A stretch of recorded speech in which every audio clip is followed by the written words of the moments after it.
Get in. What a result for Chelsea Football Club. We've just won 3-1 against high-flying Aston Villa in the FA Cup 4th round replay at Villa Park. Now, this is a result that I really want to talk about in terms of Mauricio Pochettino and his future. This week, we've heard rumours going backwards and forwards about aggregators, about Twitter people all over the place, suggesting that this is the end for Mauricio Pochettino. Squad is absolutely furious with him. Players don't want to be there. They want to rip up their 8-year contracts.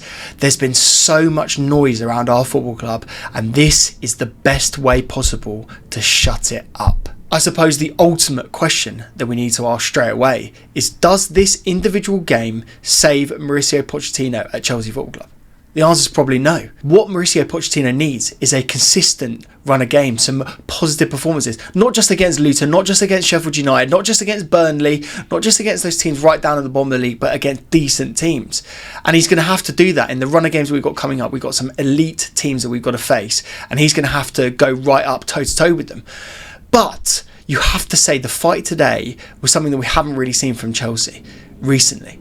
You saw the boys coming in at half-time, 2-0 up, after a dominant first half performance. When was the last time we could say that?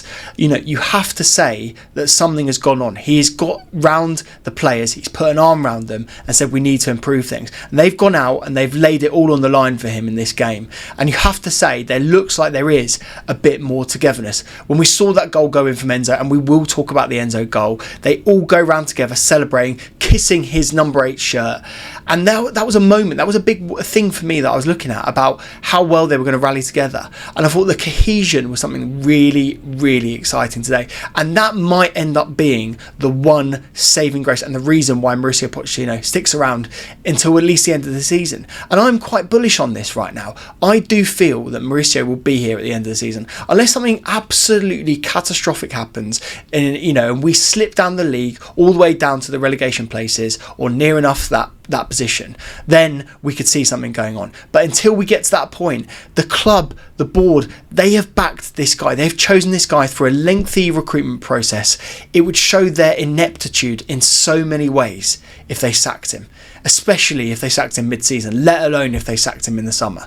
And so for that reason, and for sparing their embarrassment, I just think he's going to be sticking around. And so what I was encouraged by is that the team looked like they're playing for him. And that was really exciting. But I'm very interested in tactical setups. And what we should absolutely talk about today is some of the personnel and some of the players that were in and around the squad in this performance. Because it was dominant. And I think when you get dominant performances like this against high-flying teams, you've got to look at the setup and why it went well. Now, the key 2 players that were dropped were Thiago Silva and Raheem Sterling. A lot of us were relatively confused about those 2 that were dropped. Now, one is very understandable. Thiago Silva's wife has piped up all over Twitter. She's let her feelings be incredibly known that she doesn't think that Mauricio Pochettino is the man to lead Chelsea Football Club. And we've just had to sit there and deal with the turmoil and the sort of fallout from that. Thiago Silva has gone up to Mauricio Pochettino as a man on the training ground and said to him, this is what has happened. This is what I feel. This is what my wife feels. They've had a perspective on it. They've had a chat about it. And as a result, Mauricio Pochettino has decided, probably for disciplinary reasons, that Thiago Silva should be dropped. And there is no other reason, there's no other sort of hypothesis or rationale that I would give. That is a sensible decision. If someone in your team doesn't back you, if someone publicly shames you in the way that Thiago Silva did, you can completely understand why Poch dropped him. And I think that was a completely fair decision, and actually vindicated, because the 2 boys today in centre defence, they didn't have loads to do, but there certainly was a lot of chances for Villa at the tail end of the game, and they looked very, very decent. Now, I'm by no means saying that Disassi and Badiashile would be my ultimate back 2 pairing that I would want to see in the centre-back positions, and in fact I'm not even sure whether I'd want a back 4 in the formations. But they played very well today, and you have to give them credit. Maybe it's one of those things where we do need to rest Thiago Silva a bit more, get some fresh legs in and around that centre-back position and see what happens. But we know how good Thiago Silva is, so inevitably he will be back in the team and integrated, and we'll have to see how well we do from there. And then you've got to think about Raheem Sterling as well. You guys know I've talked about Raheem Sterling a lot on this channel. I'm not sure about him. I don't know if he's got a long-term future at Chelsea, and I don't know whether we should be building around him in the wing positions. And so I was quite glad to see Noni Madueke play in this game at the sort of cost of Raheem Sterling. And I think what you saw from Noni in this match was that he was tracking back and moving up and down the pitch. That's something that Raheem Sterling just doesn't do. And in fact, you saw when Raheem Sterling came on in the second half as a substitute, we just didn't look as good anymore. We were slower. We were holding up the ball a bit more. We weren't tracking back as well as we were.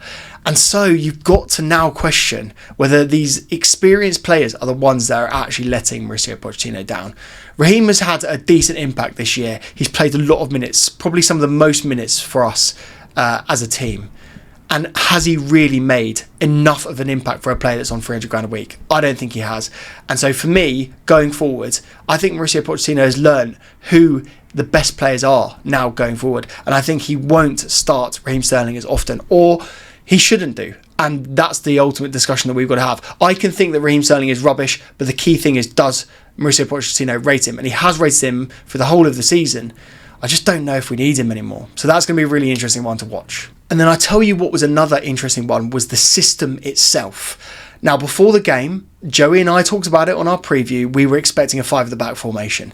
We were looking at the team. We were looking at the setup. We were looking at how open we were against those diagonal balls in and behind our defenders.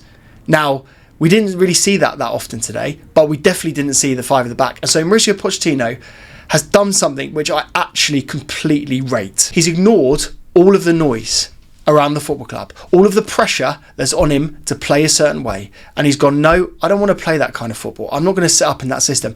I've built a tactical setup that I believe in to win football matches. Now, has it won football matches so far this season? No. But do I stick to my beliefs and think it will ultimately come good? He probably does. And so I really respect him for doing that. And ultimately, it came good, didn't it? But I still think, and obviously we saw it in the second half, Thiago Silva comes on and he does make an effective back 5. Maybe that's going to be the setup that we do for some of those bigger games when we know that we're going to be up against it, when we're going to be under pressure. Maybe that's the sort of tactical setup in the future. But I have to say, when you look at the average positions overall, it looks okay. I still think there's some glaring errors. I still think there's some glaring misses in terms of like a centre forward, out and out centre forward, holding the middle of the pitch. But we scored 3 goals. So how can you say that the striker isn't doing what he needed to do today in terms of getting those opportunities to score chances? And then again, I think that our back 4 is still fairly open. You look at how, far apart the centre-backs were. I still think that's something to be concerned of long term. So maybe we will see this back 5 formation. But in this game, Mauricio Pochettino has vindicated his decisions. And again, for all the pressure, for all the hate, for all the noise around our football club right now, I do think it's important to give people credit when they do something good. And I thought Mauricio set the team up and picked the right players to win the game today. And obviously, we got the result we needed. So what's my overall perspective on Mauricio Pochettino now? Where does this result leave him? Well, I honestly do think, as I said, that he'll be here until the end of the season now. I just think he's earned that right, and barring anything disastrous, I think he's going to be there. And I do think now, as a fan base and as a group, we all need to get together. The players are obviously trying to do it. We all need to get behind him now and say, yeah, this guy might not be the long-term guy, but we need to back him. We need to back our players, instill some confidence within them. And if we do that, then the results will be better. And then in the summer, we can make a decision about what we want to do with him. When it's a little bit more calm, when there's a little bit more thinking time, when we look at the other options on the market, I just don't think there are any other options for me right now that are better on the market and would be better to replace him. I keep hearing about Amorim, or I keep hearing about the Girona manager, or I keep hearing about all these other options, Hansi Flick. I don't think any of them, really, if you think about it, are as experienced, as knowledgeable about the Premier League, and are as good with young players as Mauricio Pochettino. So for me, I just think it's obvious. Just keep him. Unless things go catastrophically wrong, you've got to give him a chance to make it right. And this 7-month curse, I just want to forget about it. And let's just keep with the manager that we have and the stability that we have. Because ultimately, everyone else wants us to be unstable. Everyone else wants us infighting between each other.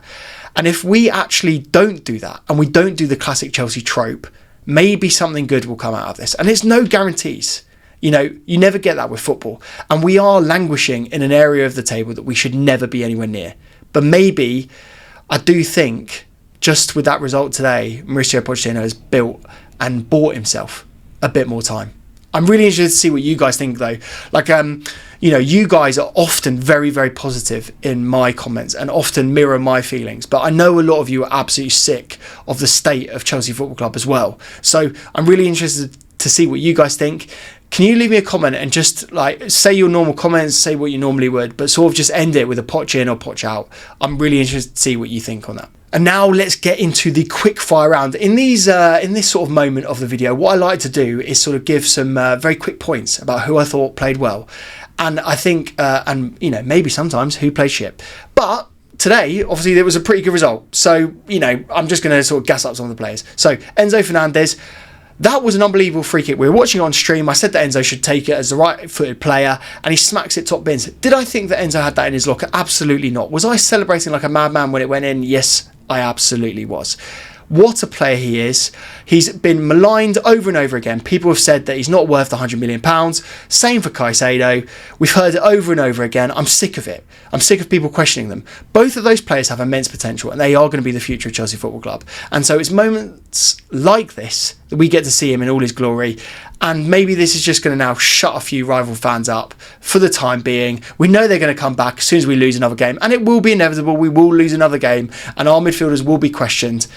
I just think sometimes that the outside noise goes for the wrong people. And I don't think that Enzo is one of the problems. I think he's actually one of the solutions. So you've got to give credit for him. 91% pass accuracy in the entire game. 5 successful long balls out of 5 as well. And obviously that unbelievable free kick. Don't think many performances get better than that. For me, he was my man of the match. Interested also to hear what who your man of the match was as well. Let me know in the comments. Gusto as well. I thought he was a very good, had a very good performance for us today as well, up and down the right hand side. You know, we were so worried about Reece James and missing him, and I think this guy's come in 20 years old. He just looks so composed. There's so many moments that I see him just winning tackles, and obviously he has that sort of like error in him and a yellow card in him and all of those things that are like downsides to his game, but there's so many other positives, and I just think we're so much better attacking and also defensively when he's on the pitch, and I really do like him. So I have to give a shout out to Gusto because I don't think many other people will. I'll tell you another controversial one as well is Conor Gallagher. So many people have said maybe this guy's not good enough, and I'm one of them. I do question whether he has a long-term future at Chelsea Football Club. I question his ability to counter-attack effectively. I question his ability sometimes to move the ball forward in a way that is like elite quality. Do I think that he should be in and around the squad if we can? Yes. If he doesn't sign this contract, should he go? Probably yes as well. So it's a hard one with Conor, but again, very good finish from him today. Very good overall performance. Was up and down, was pressing high, did everything that you want Conor Gallagher to do. But I just don't know if he's going to end up being the long-term solution for Chelsea. And if he is going to be a problem, then maybe we do need to move him on. And he's one of those players that doesn't end up staying with us. But yeah, decent, very, very decent performance today. So you have to give credit to him. And my final player that we have to shout out is Nicholas Jackson. Straight from AFCON. He was on the bench for the first game. He comes back into the starting 11 today and plays not up front, but on the left-hand side. A side where Sterling has had chances, where Mudryk has had chances. We've had a lot of wingers trying to take that number 10, number 11 position, probably number 11, but they haven't nailed it. But Nicholas Jackson, like, you can tell that's his natural position. Like, he is a winger, but he just looks so much better out there. And a goal-scoring winger, that's not a bad asset to have. And I do think, for me, I would rather have him through the middle.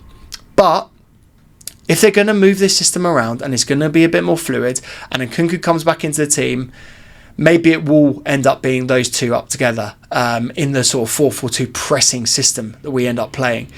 Or maybe he will still be a winger. Regardless, I don't care. If he keeps on putting performances like he did tonight, it's brilliant. So let's give some congratulations, some credit to Nicholas Jackson. What a player he is. So yeah, that's my match review. I'm chuffed, as you can imagine. I think that was a really, really good performance. And Chelsea are back slightly.